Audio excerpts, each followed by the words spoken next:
Hello, everybody. I'm Chris Dinnell with the Dinnell Real Estate Group, Remax West Coast, Richmond's Community Realtors. And this week we have a special edition of Amazing Richmondites. We have Benjamin Hagwood on the call with us today. Benjamin is actually new to Richmond, and he's a true advocate for education. And Benjamin fell in love with speech and debate as an aspiring college student. Developing a passion for argumentation and advocacy, he began teaching and coaching at all levels, college, secondary, and primary schools. And competitively, Benjamin's teams have continuously ranked first in all categories over the last 7 years, amassing more than a dozen national championships. Benjamin's accomplishments continue outside of the classroom as he served on boards for the Cross-Examination Debate Association, the Equality Committee for NSDA, and the Harassment Committee for the National Debate Tournament, and most recently as the chair of the Association of Black Argumentation Professionals. Welcome to the program, Benjamin. How are you doing today? I'm well. Thank you so much, Chris, for having me, and I am excited for the opportunity to get to kind of meet your viewership and also just chat up a little bit with you. Well, thank you. We really do appreciate you jumping on today. Now, like I mentioned at the beginning of your bio, you are new to Richmond. So where are you from and what brought you to beautiful Richmond? We come to Richmond, we being my wife, my son, and my new daughter, who was just born December 30th. We moved here September 1st. By way of New York City and then Virginia. When we were in New York City, my wife and I worked to bring debate to the largest charter school network in New York City, Success Academy Charter Schools. In Virginia, I worked hand in hand with students at a private college in Virginia to help them achieve kind of national recognition and of bringing speech and debate to as many students and families as possible. Well, that is great. So now you're part of the National Speech Debate Association. Tell us a little bit about what the NSDA is of Vancouver. Okay. NSDA Vancouver, or the National Speech and Debate Association of Vancouver, is a sister company of NSDA in the United States. So the National Speech and Debate Association is a nonprofit organization that is designed to bring debate to school districts and to the classroom specifically. NSDA Vancouver is no different.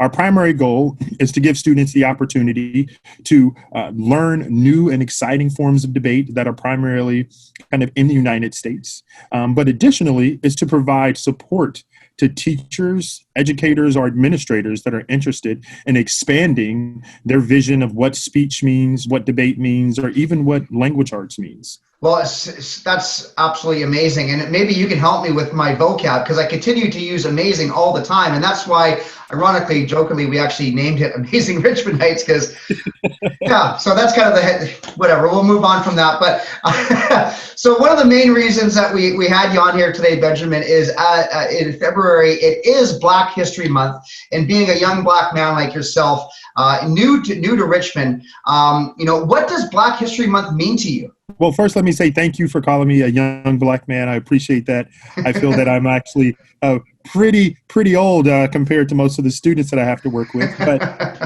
to me, Black History Month is an opportunity for us to reflect and to also appreciate the kind of historical achievements, but also the progress that we make on a daily basis for a more inclusive society. Black History Month should be seen as an opportunity not to ignore or exclude other groups of people as much as it is to recognize the accomplishments and perseverance of people that have been historically excluded in society throughout North America and the world at large. Well, it's, as we were talking before we started recording this, I had brought up to you that I had never, with all the Black Lives Movement going on over the past year, I never really thought of, racism being an issue. And I think, it does come down to that white privilege that we're used to, and now that it is being brought up so much more. I think you brought up a good point during our conversations. Everybody's got cameras now and are able to record these things that happen. What do you elaborate a little bit on that and, how you feel kind of what this whole Black Lives Movement is helping the progress of what's going on here in society? Definitely. So if I may, the first thing about Black Lives Matter that I think people should recognize is that it is not a movement to, again, prop up Black life over every other life. Instead, It's an attempt to show the historical legacy of how Black people have been excluded out of the legal system, so to speak, and been mistreated by the legal system, specifically in the American context. But there are examples of it that exist throughout North America and South America and even in Europe. So Black Lives Matter is a movement to say that we need to stop and recognize that although Black people, and that's pretty much, I would say, all African diaspora, they exist at a generally smaller population percentage than other groups.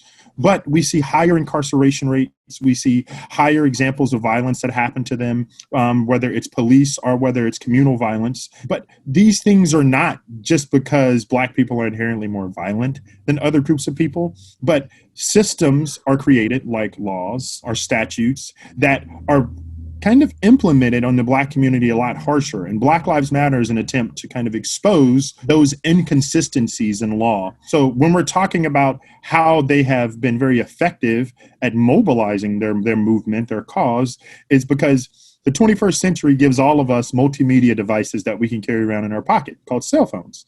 And before, when minority groups, regardless of the group you're in, whether you identify as Black or as Latina, or whether you identify as Asian, regardless of your group, minorities have always had to deal with a little bit of racism or prejudice or discrimination wherever they went. But now, with the advent of cell phones, you can capture those moments. And if I may, I did a seminar recently where the goal was to try to show people who historically had not been excluded, so kind of a group of white students who were middle and upper class, how racism impacts other groups of people. And the easiest way to do that is to violate their sense of justice, to show them something that they would say, that was just wrong. I don't care if the person did something wrong. And for millions of people throughout the world, that was the George Floyd murder that took place on camera. Most people, when they see it, say there's no way that was justified. No cop should ever kill a person. Because in the United States, we like to pride ourselves in saying that you're innocent until proven guilty. Well, if a police officer kills you before you can stand trial, there was no moment for you to ever be proven innocent. Therefore, the guilty verdict had been given out by a police officer who does not have that power. And cameras start to reverse that because it holds the people in power accountable for the actions they take, and it can document moments of prejudice and discrimination. So that's what I think kind of Black Lives Matter is doing now, and they're doing a pretty good job of mobilizing and organizing around getting reform done. It's not enough to just protest. We have to also ask for laws, statutes, and just different local demands to be made in order to accommodate historical examples of exclusion. Well, that was absolutely well said, Benjamin. And now I can definitely tell why you're in debate and speech, because you're so well spoken. So, and by all those books behind you, you must read a ton. My wife and I are very avid readers. The most difficult part is finding time to read since we have two small children. But yes, I have a deep love for graphic novels, for fiction, but more importantly, a really deep love for kind of curriculum texts, things that help teach me to teach other people. Well, that is great. And, we absolutely need more people like yourself in this world, because you're helping make our world better. Now, I did want to actually, this is a question I didn't think about, but I'm going to bring it into the fold now. Speaking to you and your wife before, you guys were talking about somewhat kind of changing the education system and how people learn and stuff. And we had a brief conversation how when I was in school, I was kind of made to feel from teachers that maybe I wasn't smart, or, I didn't have what it took. And it really killed my self-esteem in school because I didn't learn that certain way. And, why don't you kind of reflect on that and what our school system could do to better it? My experience in education has been that often curriculums are written by administrators that have classroom experience, but don't necessarily take into account the different variables that exist in students. So some students may not like to read out loud. Some students, English may not be their first language. Some students may have a couple of comprehension issues that we have to deal with. And the trick is gamifying education. And that's what my wife and I, who've been in education now for about 15 years, we're learning slowly. That we have to find new ways to make students forget that they're learning in a classroom and just make them think they're having fun. Yeah. Everything does not have to be rigorous, rote memory, kind of textual learning. but we can introduce new concepts, things like singing songs that teach them multiplication tables, or things like singing songs that teaches them the difference between 2 to 3 syllables that are in a word and how those words relate to each other for comprehension. All of these are different techniques that can be implemented in the classroom that drastically changes the way that we think about education, but also how students engage education. One of the most prominent examples that exists in the States that's becoming very popular is debate as a curriculum. So you would take any information you have in a classroom and you would present it to students as if they're in a debate. You would present them with evidence that they can use to debate. So if they disagree with something that the teacher says, it's not insubordination, it's not disruptive. The teacher simply requests that they present evidence to counter the point that they just made. And that is one way to get students who may be shy, who may not like speaking out loud, just to engage in a conversation, but to learn. Because what we found is that most students, regardless of whether or not they feel like they know the material, still have an opinion. We just want them to share the opinion to get them interacting in the class. And once we do that, now teaching can truly begin. 100% agree with you. Man, I kind of wish you were my teacher growing up. I probably would have been an A student.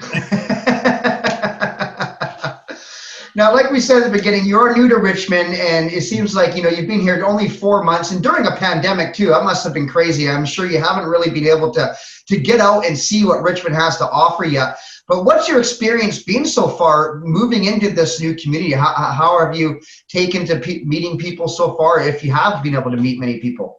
Since moving here, my wife and I have had an amazing experience with Richmondites, as you call them, from receiving advice on where to do our grocery shopping to people helping us out with where the best place to find Pampers for our newborn. All topics. People have been so helpful. And the most encouraging part is the lack of divisiveness that exists here compared to when we lived in New York City and also in Virginia. And it's not that those places are completely divisive and they're terrible places to live. I love both of those states and the communities in those states, but it just feels different here. It feels more connected. It feels like people have a general interest in taking care of each other. And everything has slowed down so much, coming from New York City, where everything is always on the go, where everything is about competition, and where there's so many people that you just have to be the best.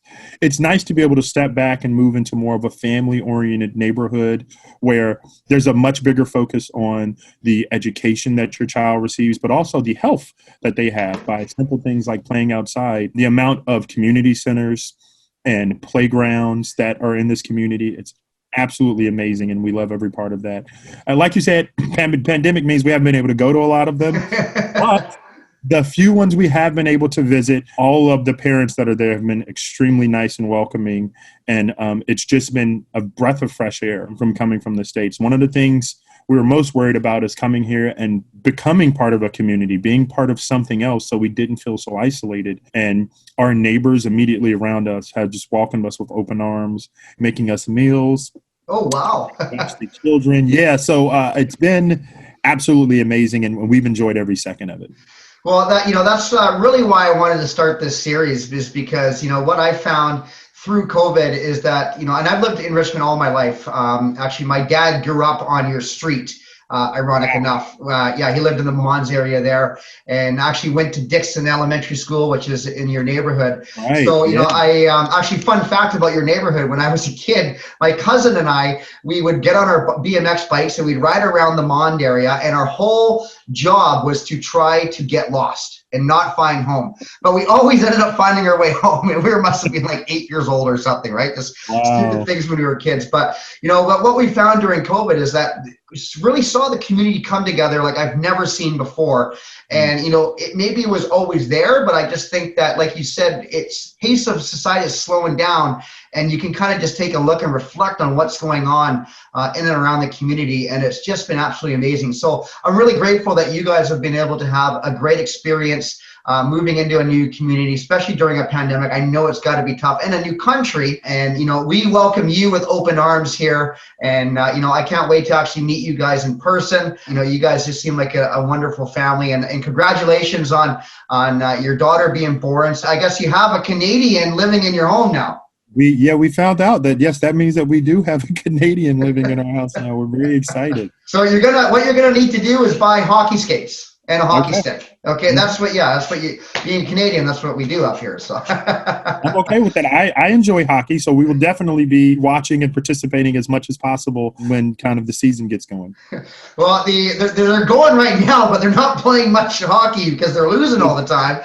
But when the Canucks do make the playoffs here, the city does go crazy, and hopefully you'll be able to experience that. So, one last question for you, Benjamin: what type of impact would you like to reach or reach with Richmond over the next few years here? What are you hoping to kind of, I guess, lay your tracks down, and what do you hope on accomplishing here? You're asking me to show all my cards, just put it all on the table. Exactly. Yes.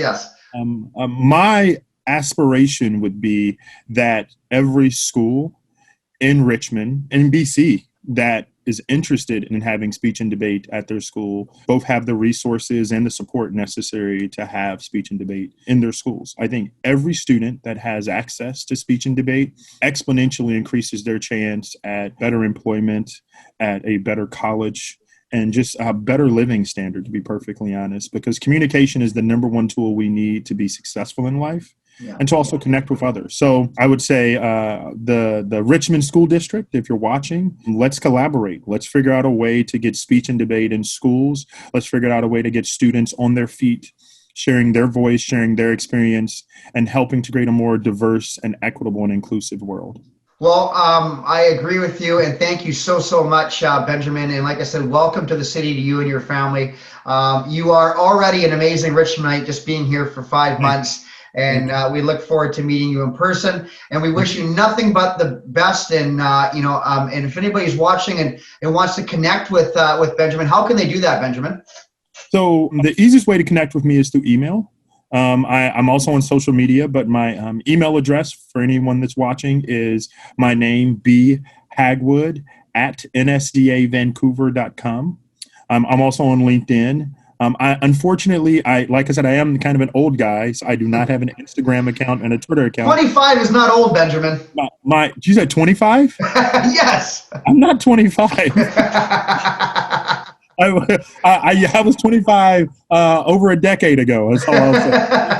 But my wife's on me every single day about getting additional social media accounts, and some of it is I'm just really busy, and learning a brand new platform to me is somewhat daunting. So for anyone else out there that feels the same way, know that I feel that way too. I do have a Facebook account. My name is Benjamin Hagwood on Facebook.